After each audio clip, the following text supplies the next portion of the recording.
Ladies and gentlemen, boys and girls, children of all ages, it is August 18th, and we're going to start off as we always do on a positive note. That's right, these are your pro wrestling birthdays.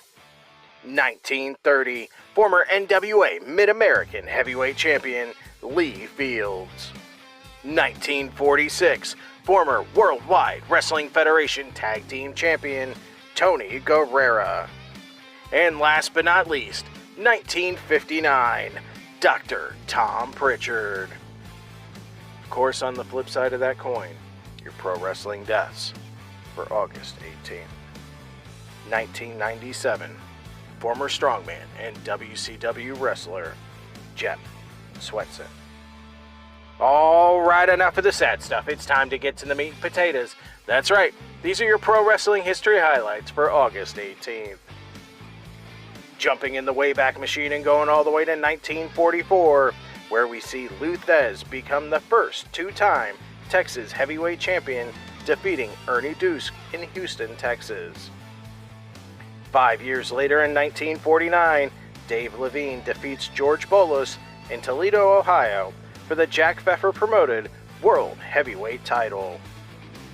Jumping into the 50s, 1951, Frenchie Roy defeats Dale Haddock in Oregon to win the Pacific Coast Junior Heavyweight title. Leaping into the groovy 60s, 1960, Ilio DiPaolo and Whipper Billy Watson defeat Doc and Mike Gallagher in Toronto, Ontario to win the NWA Canadian Open Tag Team title for a third time. Grabbing my boombox and going to the 80s, 1982, Mike Sharp defeats Killer Khan for the Mid-South Louisiana Heavyweight title, beginning his second reign.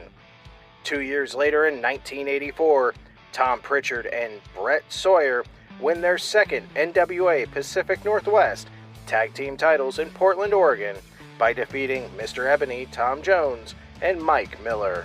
1988, Leo Burke defeats Rip Rogers for the Grand Prix Wrestling International Heavyweight title in Halifax, Nova Scotia, to begin his third reign. And last but not least, 1996, Super Devlin defeats El Pantera to win the UWF Super Welterweight title. This starts Devlin's fourth reign and ends Pantera's third.